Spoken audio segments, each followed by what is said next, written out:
I would like to welcome Velimir Pajić, biotech innovator and Australian scientist to Immunity Group Australia podcast. Welcome, Velimir.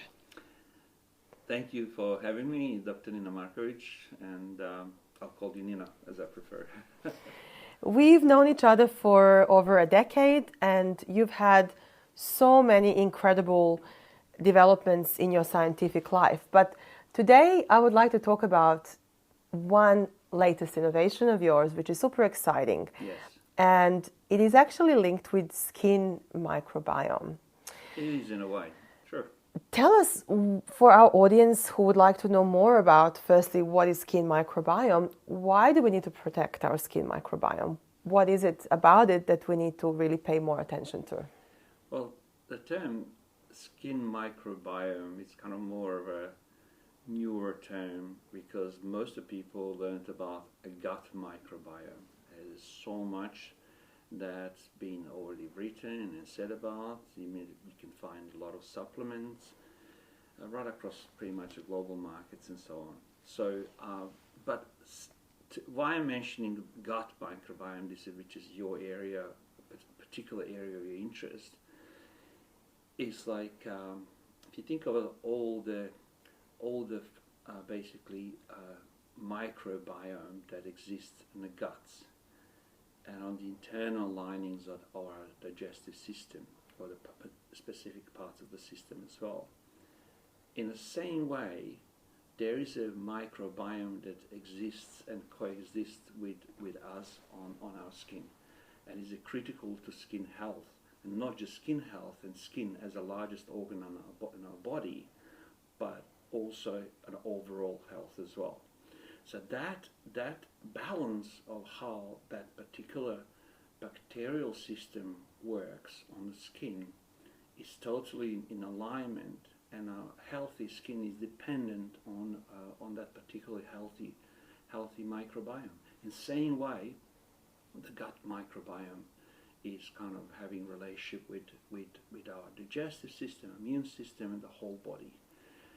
So, in a way, what I find very interesting is the area that you're particularly interested in, your organization and your business entity, and what I'm working on specifically on protective barriers and microfilms created from plant-based and naturally sourced raw ingredients that are readily biodegradable. Tell us more about that part. Let's unwind a bit. How did you come to research in this area of like how did you come to this point? Because from your previous scientific work, you invested a lot of your innovation in pain relief creams. I remember the time when it was freely available for purchase in pharmacies across Sydney. And then you went into really exciting area of nasal mucosa, and you had an amazing product in that space. And then also viral studies and virology. Very interesting also. To quickly, so my original interest when I really after just quickly got back, I said obviously, so I have a medical background as a medical doctor. I did a Bachelor of Medicine from University of Belgrade. And after that, I did Bachelor of Science at Curtin University in Perth. Towards the end of the studies at Curtin, I really developed great interest in R&D in product development, particularly because the interest was pain relief and analgesia, and that's how I got into research and development and creation of new products. Developed particular skills in playing with phytochemicals and chemicals that we can source from nature for purpose of creating topical analgesics and later on some capsules and per-oral products as well. Then also shifted on some other formulations and in interest. Then after that, towards antivirals and symptomatic therapies for cold sore and herpes virus, viral infections. But what's interesting in late April 2020, as we know, during midst of a COVID, kind of that year, back in March, as being subscriber to WHO, World Health Organization, I received a call for scientists to join the fight against COVID. Since I'm not a particular, in R&D of vaccines or any particular programs similar to that, I was kind of wondering how can I help and contribute to this. So even though I was kind of thinking, what can my contribution be? I was like scratching my head a little bit. Nevertheless, I did not know. My mind has already started the process of thinking. Back then in late April, I had a very clear picture on one particular morning, a very clear picture of how my contribution could look like.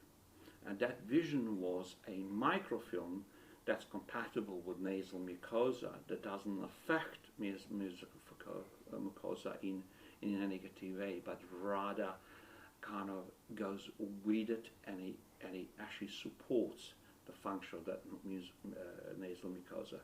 And in that process provides some protective barrier to any contaminants or harmful pathogens.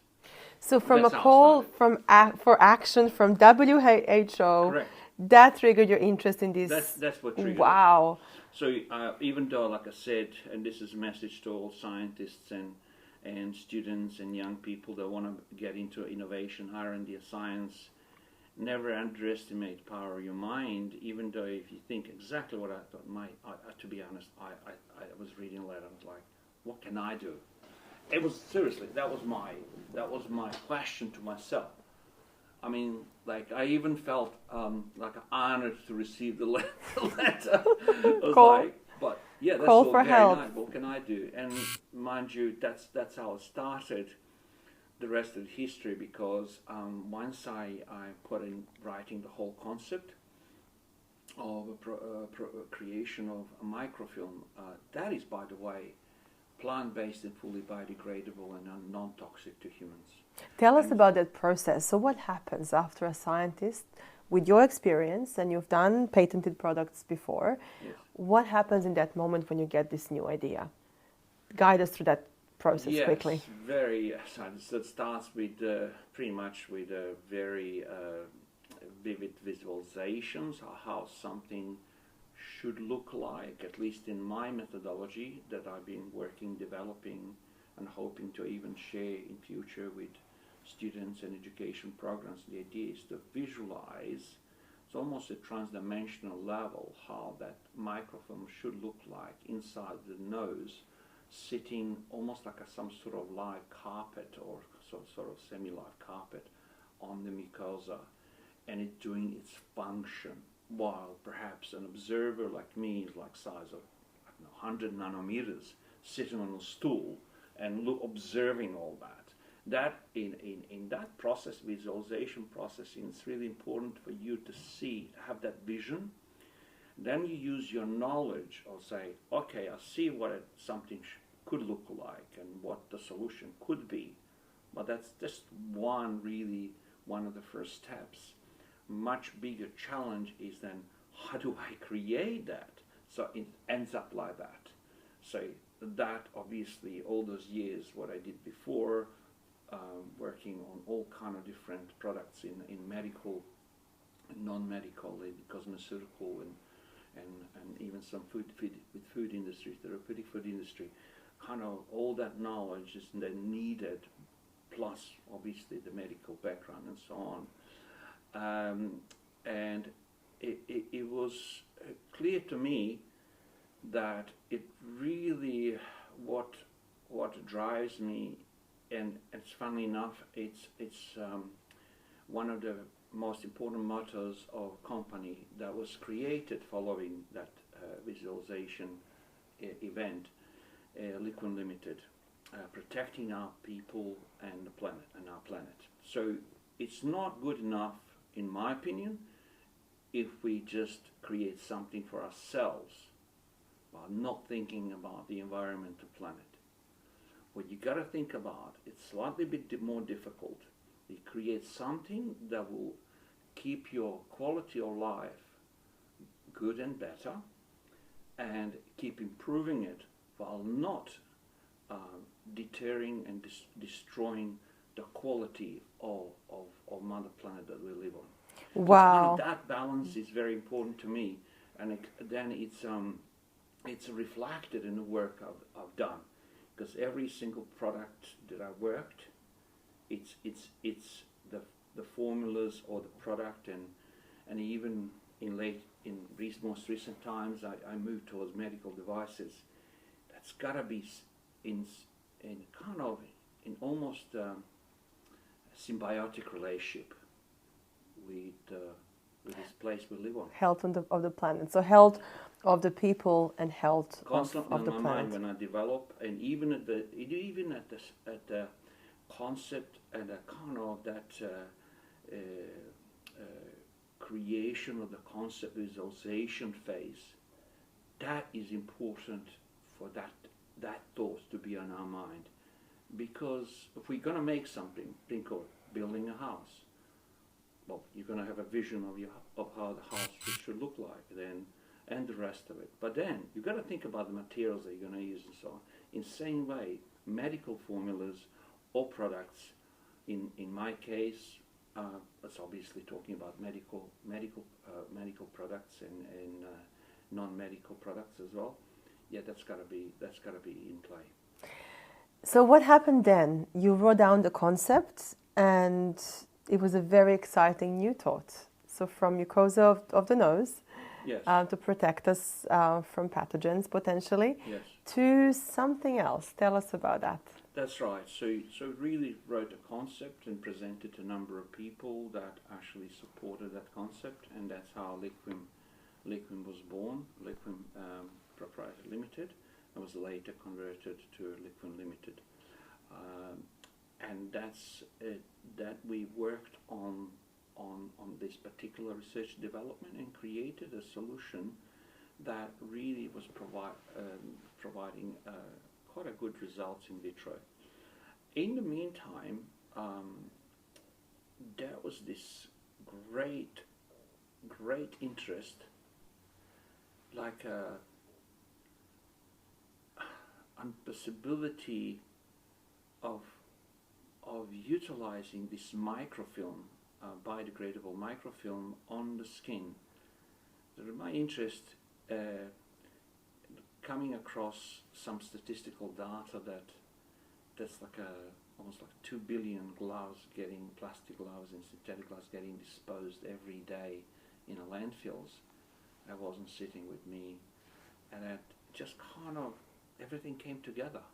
So while we are working on the research development nasal spray, at a particular point, I think it was around year 3, I was playing with mobile microscope, thinking about this and applying these solutions that are very similar to nasal spray solution, and but a bit different, and observing how in real time, how that solution kind of relates to our body when we apply it on the skin, and what the thermal energy emitted from our body does to it. And actually then from there on I worked out how to create this hydrogel that you can apply on skin and use our own heat to convert that hydrogel into a flexible solid microfilm that is fully biodegradable. So, and that is 15 microns in thickness. That was a very important development, because then we realized that we can actually use this to apply this hydrogel on hands, and this hydrogel can be used to create almost like a new generation of gloves, where the glove or microfilm barrier in that form is not taken necessarily out of the box, put on the hands. You're actually taking out of the bottle, converting it into glove on your hands. But guess what?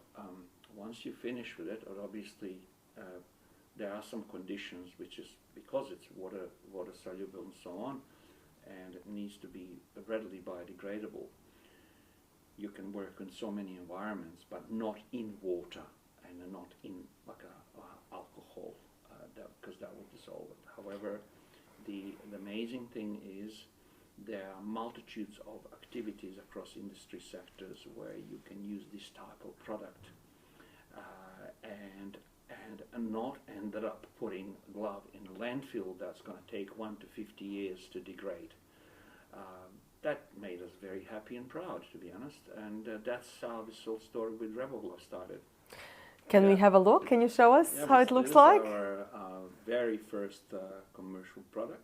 It's black and green. It's a black and green. This particular model is designed for industries that are non-medical industries. Why non-medical? With medical industries, we are currently developing a specific product for medical healthcare industry. And tell us about that. Why is that so different from the industry? That is different because, so I'll explain. So our Rebel Glove Original is made in such a way it will, once you apply it, it will take 30 to 60 seconds to convert to glove. In healthcare settings, nurses or people, they even more aware of timing of everything. So therefore, the conversion needs to happen at a much faster rate. That's amazing. So surgeons potentially could use this. Surgeons. So this is our very second product development. Basically, is aiming for non-critical care. A lot of people, if you look at it within healthcare system, most of care, a number of people that provide that is on the non-critical side, and we could save also planet. We could provide service and achieve what you want to achieve without necessarily creating this extra billions of gloves, synthetic gloves, being in a landfill. So what we are doing, we are basically creating this trial where we are going to show how this product can be very useful in non-critical care. Okay? Incredible. So this is really huge. And these are areas where the gloves are non-mandated, but we can improve safety profile of these people that work in these particular positions and activities that are non-critical. I had a reflection back when I watched some of your videos about mechanics using your first generation gloves. But for me, that's the risk one.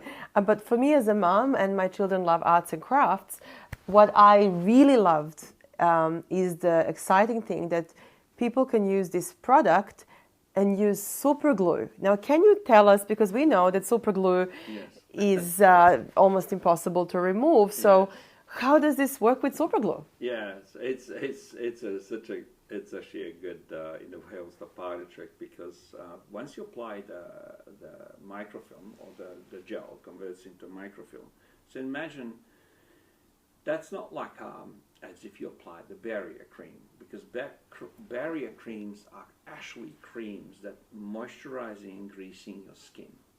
This is truly a microfilm that's as a flexible film object sits on your skin right across your morphology of your hand. Like the carpet you talked about, exactly, in your nose division. This time on the hands, but very thin. And so imagine, you're playing, putting some things together, or whether it's hobby or you're trying to fix broken glass cup or vase, and you accidentally drop a couple of drops of superglue and your fingers are stuck. So obviously, with superglue, if the fingers are stuck, so technically speaking, the superglue is stuck on microfilm, but not on your skin.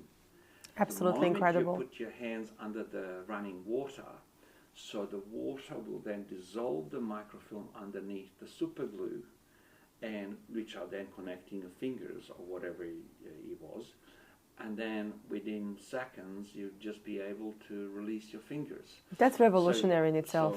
So that's very exciting, because obviously when you're working with, we're talking superglue because of the speed, the way it puts everything and locks in together. But this also works with other glues. Obviously, superglue being one of those ones that the scary if one. anyone had their fingers stuck, they'll know, or like a something to it, then no, that's not fun. What happens, for example, in that mechanical industry when people normally potentially don't use gloves and the chemicals can go straight into their skin and potentially cause health issues? Yes. How does this microfilm help? Yes, maybe remedy that? What's interesting, so you look at the mechanics industrial sectors versus medical sectors. I mean, medical sectors have a lot more mandated activities that we'd say activities where the use of glove is mandated. You also see in chemical industry and so on where the corrosives and very aggressive chemicals are. That's fine, and this glove is not for that. However, you'll see that there are areas where, for example, mechanic, plasterers, painters, and so on, where they're dealing with silicon glues, paints, basically whether it's acrylic or whether it's water-based and so on. Artists potentially as well. Artists, any type of material, where it's like a resin and any of those, and so the use of gloves is not mandated necessarily in pretty much most of the sectors, but now science shows, as became quite clear, so the skin is a living organ. It is like I said at the beginning of this interview podcast, I say it is the largest organ, and it's alive, and it does matter what you put on it. And if you are putting materials and contaminants that are potentially detrimental and toxic to your body, and if you use it for enough in a volume and the amount as well as it over a period of time, it has a potential to really affect your well-being. Of course. And that's the idea. Like I said, remember, prevention, protecting our people and protecting the planet. So then really the idea is to have this protective barrier against various contaminants. Probably want to mention something else. Now, while even name Rebel Glove makes you think of glove hand, this hydrogel can be used anywhere on the body where you think they might need some protective film. Like face, for example. Face, neck, all arms. We all know, like if you're not a professional, like a painter or plasterer, and you're trying to do a roller on the walls and you're rolling, the splash on your face is guaranteed. So if you did have the splashes or any of the type of contaminants, hairdressers potentially as well. Potentially, as long as it's not. This is very important. Hairdressers cutting hair and so on, but not where to say the only thing is not in water. So it gives you multitude of possibilities. When we look at it, so there's a sector where there are activities where people use glove and they could use microfilm glove, but there's also activities where people up to so far not using gloves but could definitely benefit from using it. Velimir, is there an application in the defense industry for your product, and if you can tell us how? Yes, there is, but that's kind of very interesting question. A microfilm could be used in a couple of ways. It would not mean it's used in a huge volume, but it could be beneficial. I'll give you one example. If we had a, let's say, right partner and wanted to go that way, we could explore anti-static capabilities of microfilm, which we already know it exists, where that could potentially be explored in R&D sector of military, particularly in the area of powders and explosives, where you definitely need anti-static capability of any material that's getting in touch with this type of volatile matter. That's impressive. Do you have any interesting stories from the usage, either from your trials or from your practice? I mean, all I know is the sort of, super glue and mechanic, but do you have any interesting feedback from your customers? Oh, yes. Well, one of the recent ones is the owner of this big firm, plastering firm that does a lot of work in WA in Perth. He recently got in touch and he really provided a fantastic feedback, basically saying that he used to, when he used to work with cement and resin, he likes working on these modern mixers where you mixing cement, resin and some dyes and whatnot. And he said he used to brush his hands at the end of the working day to a point that sometimes they would bleed, because these type of combinations, particularly cement, resin and water, once it's set on your skin, it's not easy to take off. Since he started to use our revocable microfilm, so he's been just so much happier, and then actually he sent us a couple of videos to show. As a matter of fact, he invited me once to a work site for him to see, for actually him to show and me to see how himself and his team is utilizing and using the product, and how much benefit they're getting from it.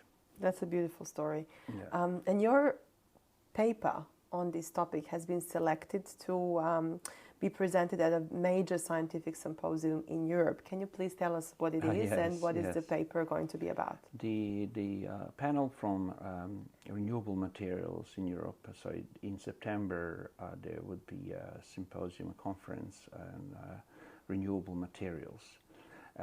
And this particular event covers 4 or 5 different sectors.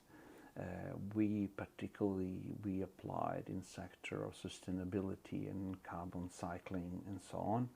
And our scientific poster got accepted to showcase this great event. It's quite a big event where a lot of people, scientists as well as the companies, tier 1, tier 2, will be present, and we have a wonderful opportunity to showcase what we developed in 5 years.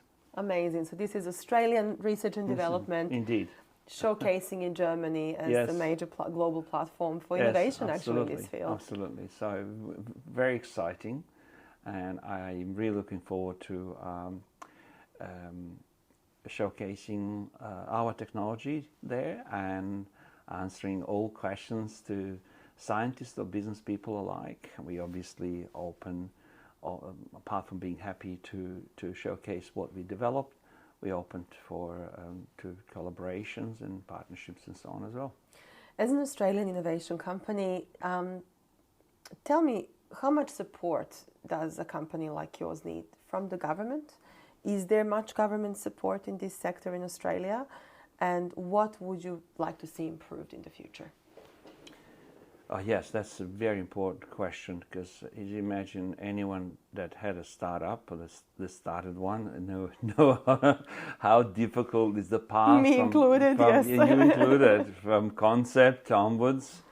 There are so many steps, and those early steps are kind of, while exciting, they also be very painful and very stressful.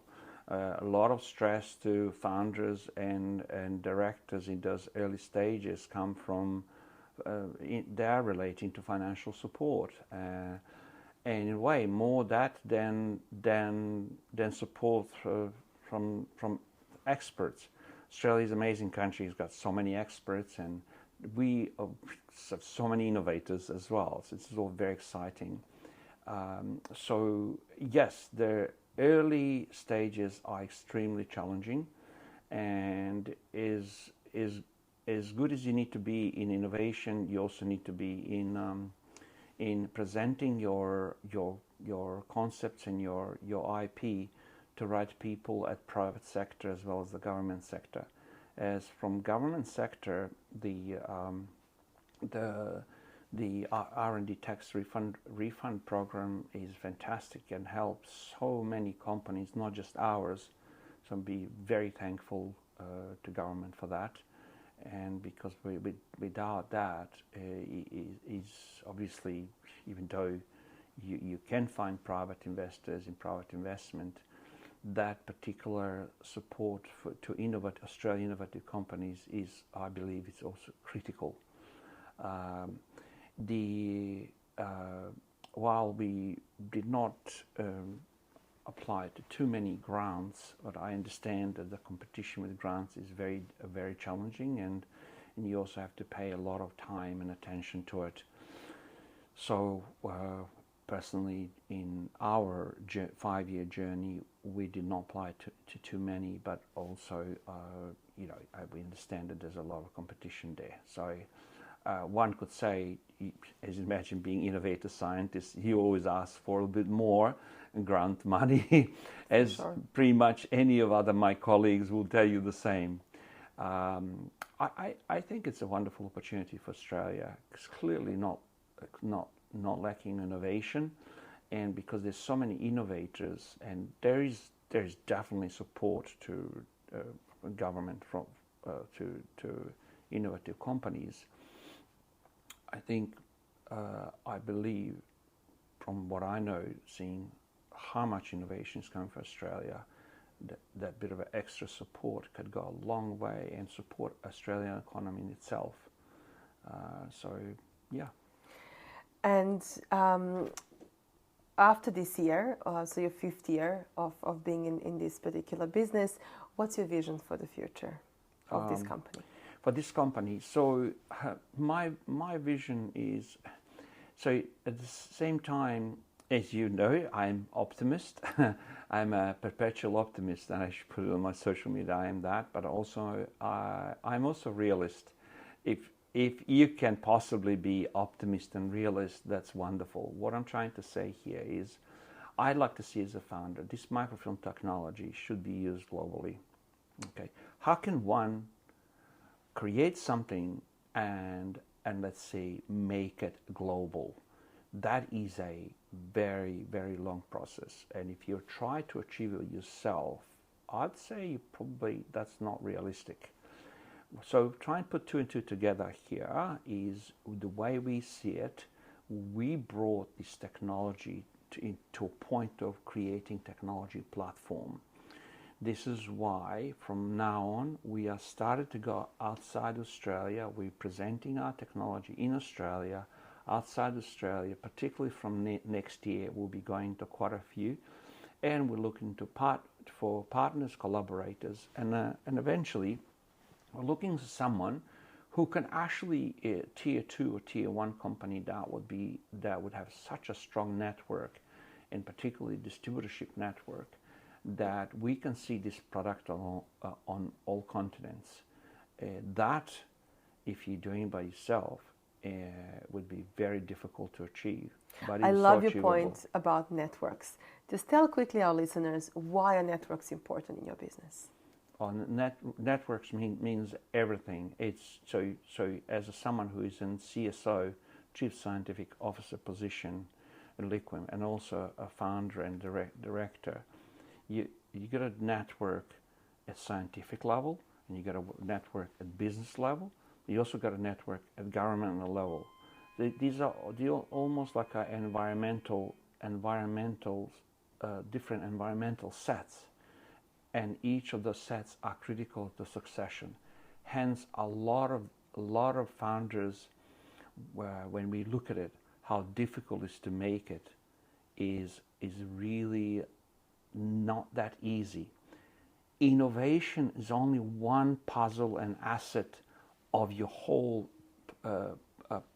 puzzle in your picture. So in order to achieve what we just asked me, meaning the founder wants to see microfilm a product on the global market, in Walmarts in US, in a Chinese shopping centers, in Dubai, in Singapore, and Brazil, and so on. that can only be achieved by a network on multiple levels, almost like a 3D chess or something like that. But it's doable if you come forward with great IP, with being positive and willing to network and willing to cooperate with people and collaborate. It is very doable. Like I said, without networking, I'd say you could have the best innovation ever, and if it's not properly communicated and it's not networked, that will either be slowed down severely or never make the light. Dr. Pajić, it has been a pleasure speaking with you today. We wish you much success, and thank you for sharing your wisdom and knowledge with our audience. Nina, thank you so much for having me, and thanks for the invitation as well.